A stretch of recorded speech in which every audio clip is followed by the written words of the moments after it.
Et justement, il y a également Christian Boko qui est sur notre plateau. Il va rester justement en face à face avec Jean-Jacques Ekindi. Mais nous allons commencer déjà avec vous.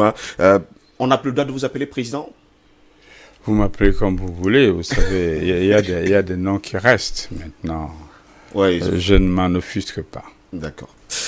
Maintenant, le 30 avril dernier, vous avez pris l'initiative devant les journalistes. J'y étais d'ailleurs lors de cette conférence de presse. Vous avez déclaré haut et fort que vous n'êtes plus justement membre et surtout président du MP. Vous rentrez dans les rangs du RDPC. Exact. Je ne suis plus coordonnateur général du MP Oui. et je suis en train de faire des démarches pour devenir un militant de base du RDPC. Militant de base du RDPC. Oui, j'ai fait un courrier, j'ai pas encore eu de réponse. J'espère qu'elle viendra en temps et en heure. Donc, il faut justement un courrier pour entrer dans les rangs du RDPC aujourd'hui. Ah, c'est ce que l'on m'a dit. On m'a dit qu'il faut faire un courrier qui indique ses intentions, au besoin, les raisons pour lesquelles on veut y rentrer et attendre de recevoir le feu vert des hiérarques. Alors, j'ai fait mon courrier, je l'ai adressé au président de la section et j'attends. Et on m'a dit, bon, si je voudrais avoir un comité de base, il faut à peu près 140 à 150 personnes. Je me suis étonné, mais bon, chaque parti a ses règles. Alors je m'emploie à m'organiser pour avoir un comité. Que dites-vous à ces personnes qui disent qu'aujourd'hui vous êtes l'enfant prodige qui rentre justement à la maison? Oh, je me méfie toujours des qualificatifs. Vous savez, on peut vous traiter de tout, ça dépend de l'humeur du moment. Non, ce n'est pas du tout ce qui m'anime. J'ai réfléchi à la situation. J'ai abouti à des conclusions et je les ai mises en œuvre. Elles n'ont rien à voir avec le désir d'apparaître comme un enfant prodige, etc. Il y a des problèmes pour mon pays. Comment puis-je participer à leur règlement de la manière la plus efficace? Voilà la question. Donc ça signifie que pendant que vous étiez là, vous ne participiez pas justement au problème de votre pays? Mais disons que j'essayais, mais je constatais que les résultats étaient pour le moins ténus. En réalité, il est de coutume de considérer que dans les pays démocratiques, l'essentiel du débat se situe entre d'un côté l'opposition et de l'autre côté le pouvoir. Autrement dit, ceux qui, après avoir conçu, mettent en œuvre.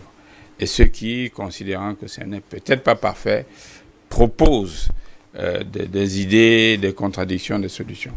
Or, chez nous, lorsque vous arrivez à une situation telle que vous avez un Parlement, ce Parlement bicaméral, il a le Sénat et l'Assemblée nationale, il n'y a aucun groupe parlementaire de l'opposition dans le Sénat, aucun groupe parlementaire dans l'Assemblée nationale, vous vous rendez bien compte que le débat est réduit à la portion congrue. Ça, c'est le Sénat, mais quand vous prenez toutes les autres institutions, à 90, si ce n'est 99%, sont des institutions qui sont conduites sous l'impulsion du parti au pouvoir, et l'opposition, bon, il lui reste le rôle de pouvoir émettre quelques critiques, pouvoir s'insurger contre une ou deux choses, à sa guise d'ailleurs, puisque la programmation de l'activité politique n'est même pas connue. Tout à l'heure, j'ai suivi votre débat sur le coronavirus. J'ai pas vu beaucoup de positions qui soient celles de l'opposition, comme position alternative à celle du pouvoir. Il y a le pouvoir qui fait des commentaires, des experts, etc.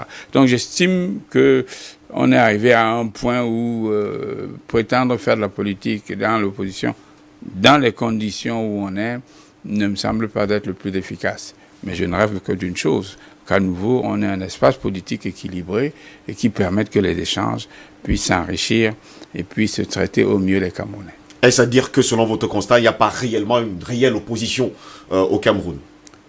Ben, moi, j'essaie de suivre le débat. Je vois, vous en prenez n'importe lequel. Bon, vous prenez sur le coronavirus. Je connais pas les positions des formations de l'opposition par rapport à celles du pouvoir. C'est vrai que celles même du pouvoir sont assez floues. Mais enfin, bon, elles existent quand même. Vous prenez des problèmes comme la guerre au nord-ouest et au sud-ouest. Je connais pas. Si on dit position de l'opposition. Ben, si on dit à l'opposition maintenant, prenez le pouvoir. quelle politique ils vont appliquer. En tout cas, il y a bien peu de Camerounais qui savent ce qu'ils vont éventuellement appliquer. Et si on dit, bon voilà, ça fait déjà, je ne sais pas combien d'années, la corruption a tout envahi, etc. Vous avez quoi comme solution? À nouveau, on se grasse la tête. Non, je crois qu'il faut à tout prix... il y a eu une espèce de glissement des moyens à la réalité. Vous savez, quelqu'un comme Alexander Hamilton, qui était un des grands constitutionnalistes américains, quand ils ont fait leur État fédéral, ils se méfiaient de ce qu'ils appellent les factions. En fait, c'était les partis politiques. Il estimait qu'à un moment ou à un autre, les partis politiques, les factions entre guillemets, se désintéressent de l'intérêt de la société, de la communauté, pour se concentrer sur les leurs. Et vous connaissez très bien tout le système du spoil, le système où, quand je m'en vais, j'emmène les miens, quand vous venez, vous amenez les autres. Bon, ça signifie que si on ne fait pas attention, on se complaît dans cette dualité opposition-pouvoir, et en fait, elle est vide parce qu'elle ne règle plus les problèmes.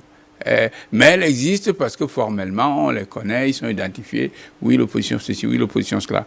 Je crois qu'il faut à tout prix que, compte tenu des problèmes que nous rencontrons, que l'on essaye de faire en sorte que ceux qui se sentent en capacité de le faire puissent le faire.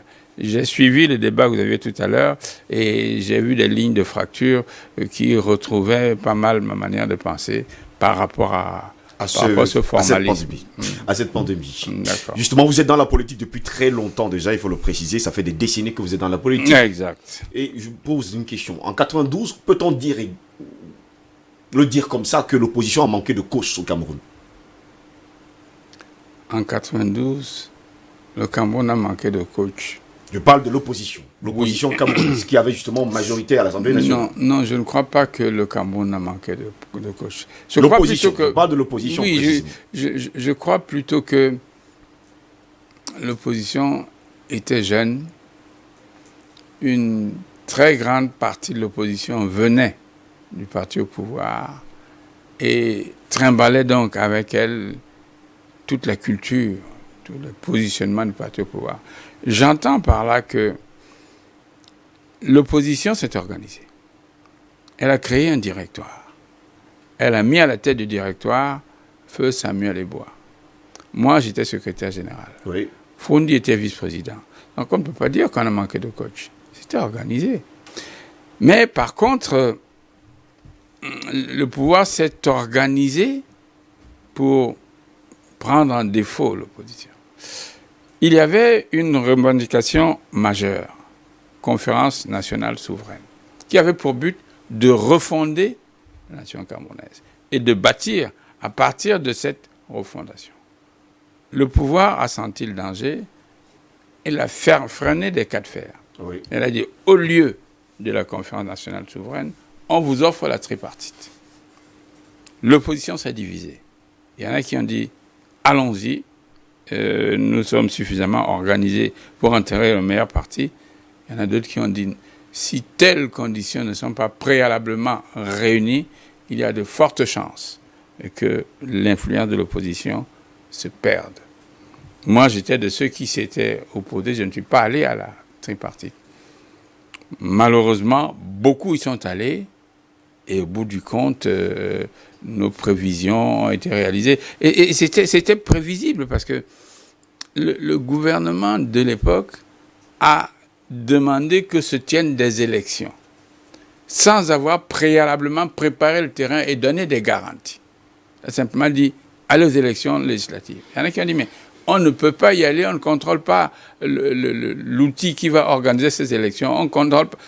Il y en a qui ont dit non. Et pourtant, l'opposition a eu la majorité à l'Assemblée nationale. Mais oui, et si un temps l'opposition s'était mise ensemble, je pense quand même que vous aurez changé pas mal de choses. Non, si l'opposition s'était mise ensemble, on aurait eu beaucoup de plus de députés. Oui. Mais ça ne veut peut-être pas dire qu'on aurait changé autant de choses. Parce qu'en réalité, vous reproduisez votre culture. Et dans d'autres pays, une opposition qui gagne à 92 députés contre 88, oui, elle s'installe au pouvoir. Justement. Dans notre pays, c'est pas cette opposition. Lors de l'élection présidentielle, il faut dire que le président de la République, le chef de l'État, Paul Biya, avait gagné de 2 points d'avance sur le second. 3 points sur le second. Non seulement 3 points sur le second, mais l'opposition avait eu 61% des voix contre 39%. Qu'est-ce qui n'a pas marché, comme on dit souvent au quartier? Mais je dis que le ver était dans le fruit, et à partir du moment où on a créé cette polémique qui divise, chacun s'est replié sur sa formation. Autrement dit, après l'élection de 92, l'élection présidentielle, bon, le SDF a déclaré que c'est lui le plus grand parti. C'est lui qui a le plus grand nombre de voix. Il a même contesté la victoire à Paul Biya, estimant que c'est lui qui avait gagné. Oui. Mais il n'a pas fait attention au fait que c'est un vaste mouvement populaire qu'il a porté. Et dans ce vaste mouvement populaire, il y avait beaucoup de formations politiques. Une fois que les résultats étaient donnés, c'est moi le grand parti, c'est moi le parti, c'est moi l'opposition, etc. Et soit se dissolvaient dedans ceux qui ne voulaient pas en partir, soit alors s'en allaient ceux qui ne se reconnaissaient pas dans le SDF au prétexte qu'on a gagné 39%. Et à partir de là, chaque parti a essayé de veiller à sa propre santé.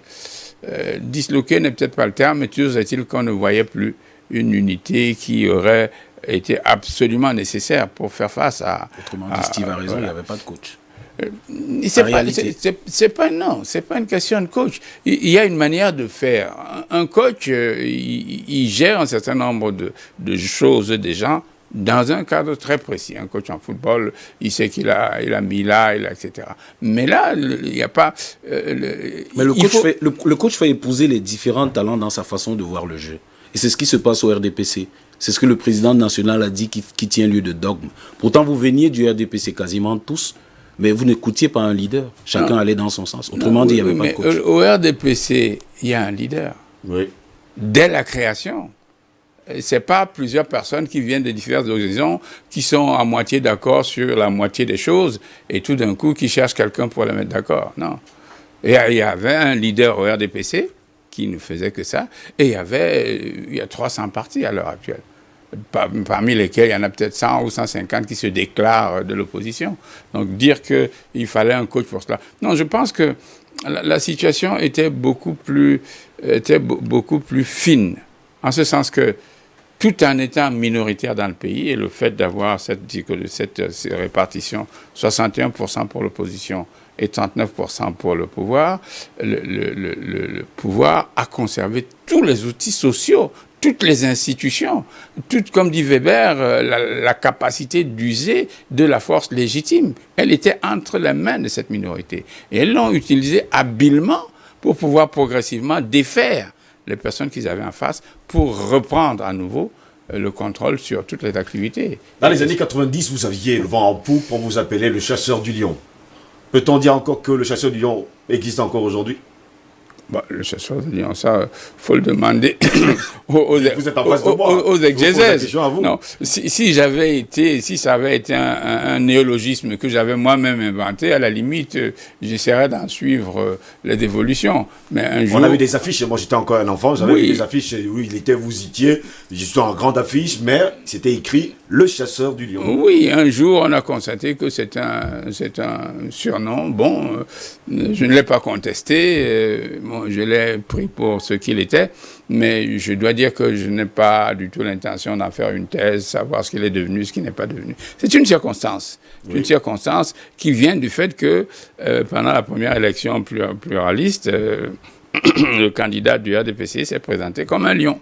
Bon, donc quand quelqu'un se présente comme un lion et qu'il est des adversaires, il faut bien un chasseur. Et nous, on était des chasseurs de lions. Parce que lui, il était un lion. S'il avait été, je ne sais pas moi, un cerf ou un dragon, nous aurions été des chasseurs de dragons, etc. Donc c'est plus anecdotique qu'autre chose. Mais on a l'impression que des années plus tard, toutes ces personnes qui étaient des chasseurs de lions ont été mis dans l'escarcelle du lion finalement. Mais disons que nous avons vu l'évolution politique et je reviens souvent sur les chiffres qui sont assez frappants. En 92, lors de la première élection pluraliste législative, l'opposition a eu 92 voix, 92 députés, contre 88 au RDPC. Mais il y avait des acteurs de tout premier plan qui n'avaient pas pris part à ces élections. C'est-à-dire le SDF n'a pas participé à ces élections de 92. Nous-mêmes, on n'a pas participé à ces élections de 92, plus d'autres partis, certains partis, dont l'UPC, etc. Ça signifie que Si tout ce monde-là avait participé à ces élections, ce n'est pas 92 députés qu'on aura eu, mais peut-être 120 ou 130, etc. Bon. Donc, on voit la situation d'où l'on part.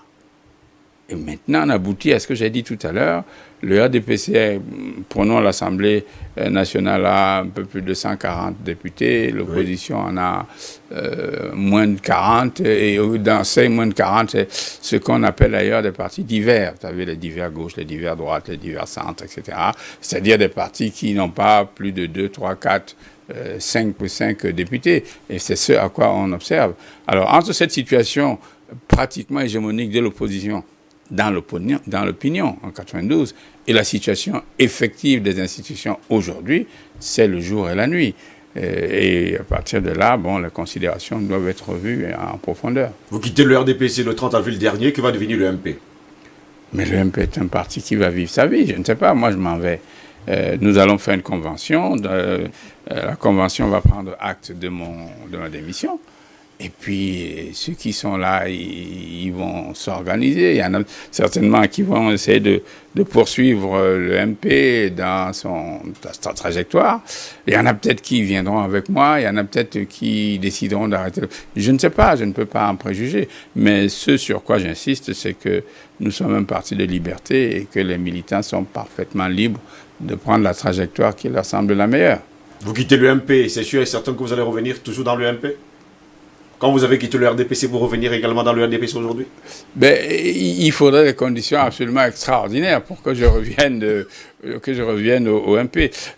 Ce qui me semble important, c'est que avant, j'ai été militant étudiant en France, dans l'UNEC, dont j'étais le vice-président chargé de l'information. J'avais été dépêché au Cameroun pour assister à la commission des bourses. Parce qu'à l'époque, il y avait une commission des bourses. Oui. Et l'UNEC avait un siège à cette commission des bourses. Je suis venu, j'ai été arrêté. Je suis passé près de 16 mois en prison. Mais mes positions politiques à l'époque étaient très proches de l'UPC et très éloignées de l'UNC. Et c'est d'ailleurs l'UNC qui m'a fait mettre en prison. Mais il n'empêche qu'en 84-85, bien qu'au départ, nous ayons des positions qui apparaissaient contradictoires, lorsque les conditions ont changé dans l'UNC, qui est devenu le RDPC, je suis rentré dans le RDPC. Parce que je sentais la capacité de faire quelque chose. Si l'UNC était restée ce qu'elle est, je n'y serais jamais rentré. Et quand, en 90, les possibilités se sont offertes pour qu'on fasse la politique autrement que celle que j'ai vécue avec des avantages et des inconvénients au RDPC. J'ai quitté le RDPC et je suis rentré au MP. Maintenant, vous me demandez si je vais revenir au MP. Je ne suis pas devin, je n'ai pas la boule de cristal. Je vais ma dernière question avant que je vais passer la question à Christian Boko qui a une question à vous poser. L'arrivée de Joseph Orona aujourd'hui au Conseil constitutionnel, vous également, votre retour au RDPC, pour certaines personnes, procède d'un stratagème pour éviter une transition tumultueuse à la tête de l'État. Là, vous me posez des questions qui volent tellement au-dessus de moi. L'arrivée de Joseph Orona au Conseil constitutionnel, Joseph Orona était un éminent juriste. Je crois qu'il a fait pas mal de travaux sur le droit constitutionnel. Il a une expérience certaine, aussi bien en tant que membre du gouvernement qu'en tant que collaborateur direct du chef de l'État à la présidence de la République. Il a été recteur d'université, donc ça ne m'étonne pas. Vous êtes proche de lui? Je le connais. Nous sommes d'une génération où la plupart des gens se connaissent. Et maintenant que vous avez des universités avec des dizaines de milliers de gens, nous, on était assez petits pour que on se connaisse presque tous. Non, je le connais bien. Et je crois que lui aussi, il me connaît. Je le félicite. Je crois que c'est un juriste vraiment de premier plan. Ce que l'on souhaite, tout simplement, c'est que le droit et la politique puissent se développer dans des sphères relativement disjointes. Sinon, il y en a un qui va automatiquement en pâtir. Mais je crois que Joseph Orona est parfaitement en capacité de le faire et d'apporter une bonne connaissance. Donc, il n'y a pas de stratagème quand vous avez quitté le MP pour aller dans non. RDPC. Il n'y a pas quelque chose quelque part qui se prépare. En ce qui me concerne, qu'on vous a promis ou quelque chose comme ça. Non. Quand j'ai quitté le MP pour entrer au RDPC, j'ai pris ma décision seul. J'ai pris le temps de la mûrir. J'ai évalué les différentes possibilités qui s'offraient selon les choix possibles. Et j'ai fait mon choix. Et je suis parti. Donc, il n'y a aucun stratagème, aucun conciliabule, aucune promesse. Il n'y a rien. D'ailleurs, je ne vois même pas ce qu'on me permettrait. Si vous devenez quelque chose dans les jours à venir dans le gouvernement camerounais, je viendrai vous voir. Mais venez me voir. Si j'ai le sentiment que je peux faire quelque chose d'utile dans le gouvernement camerounais. La même question. Oui, je vous y répondrai avec autant de sincérité. Si j'ai l'impression de pouvoir rendre des services à mon pays, je le ferai. Christian, beaucoup votre question à Jean-Jacques Ekini, que vous avez toujours admiré et qui est devant vous ce matin. Tout à fait. C'est un plaisir d'ailleurs d'être en face de Jean-Jacques Ekini. Merci. Je connais beaucoup de familles qui ont donné à leurs enfants le nom de Jean-Jacques. Le prénom de Jean-Jacques, tout simplement en se référant sur la pertinence de ses interventions, sur la brillance de l'homme. J'avoue que Jean-Jacques Ekini arrive au Cameroun en fin des années, je crois, 60, d'après ce que j'ai lu, j'étais pas très proche de lui, nanti d'un diplôme d'ingénieur polytechnicien, ingénieur de mille, d'une certification en urbanisation.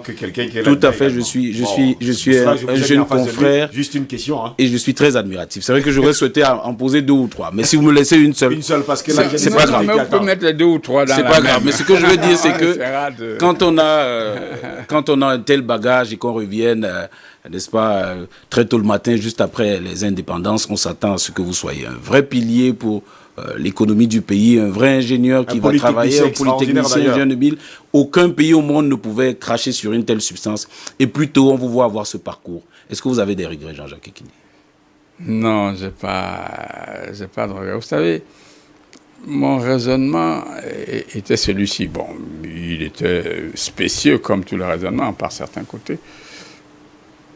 Tel que nous analysions le Cameroun depuis l'Europe, parce que j'ai passé le plus clair de mon temps en Europe à cette époque-là, on estimait que c'était un pays dangereux.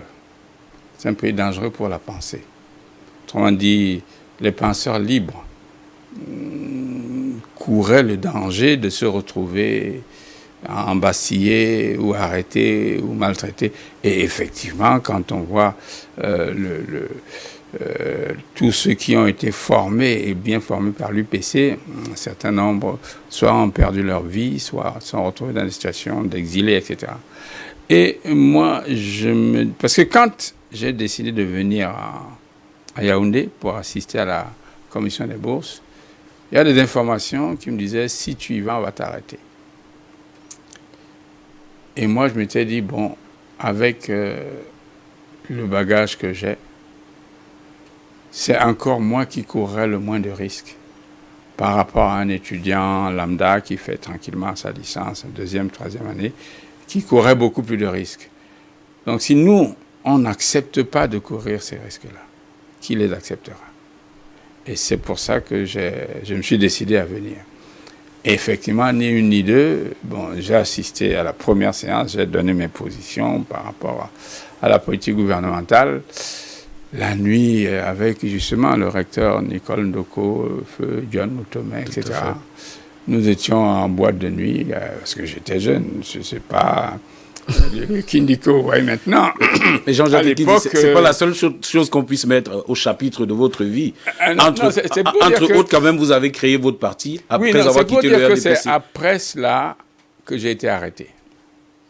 Et cette arrestation qui m'a conduit à Kondengui, à Kribi, etc., a constitué un coup d'arrêt dans mon approche, puisque votre question était de savoir pourquoi ne me suis-je pas impliqué dans la construction des routes, des ponts, la gestion des projets, les missions, etc. Ce que vous avez appris à faire.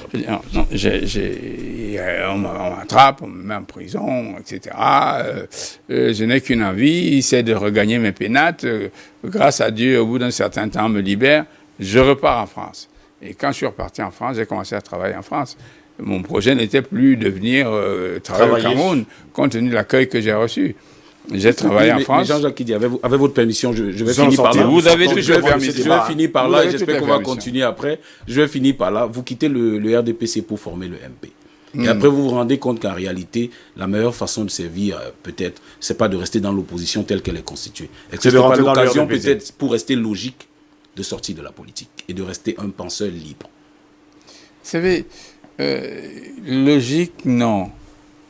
On est constitué de substrats.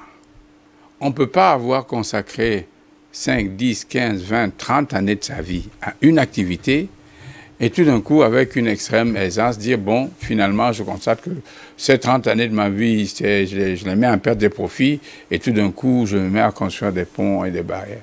Pour deux raisons. La première, c'est que les techniques de construction de ponts que j'ai apprises il y a 30 ans et les techniques de construction de ponts actuelles ne sont plus tout à fait les mêmes. Maintenant, on a des imprimantes à 3 dimensions, etc. On a évolué dans tous les domaines. Donc, il va falloir que je me recycle très sérieusement pour être compétitif avec les jeunes qui sortent. Ensuite, j'ai le sentiment d'avoir emmagasiné pas mal d'expériences, pas mal de connaissances de tout niveau, que ce soit des connaissances sociologiques, que ce soit des connaissances sociales, que ce soit des connaissances politiques, que ce soit du relationnel. Et ce serait, à mon avis, une erreur que de les jeter à la poubelle sous prétexte que j'ai quitté le MP pour revenir au RDPC. Au contraire, je crois que je peux être d'une grande utilité au RDPC parce que je connais maintenant les deux aspects, les deux facettes. Je sais ce que c'est la politique à l'intérieur du RDPC et je sais ce que c'est que la politique active à l'extérieur du RDPC. Et je connais les problèmes tels qu'ils se posent. Je crois que je peux être d'une grande utilité pour faire avancer les dossiers du Cameroun. Jean-Jacques Kindi, Président, on vous dit merci. Merci d'avoir été des nôtres ce matin. Je rappelle que vous étiez notre invité politique. C'est moi qui vous remercie et c'est avec beaucoup de plaisir que je reviendrai si vous m'appelez. Je vous appellerai, ne vous inquiétez pas. Mesdames, Messieurs, c'était notre invité politique qui était là-bas ce matin, Jean-Jacques Kindi.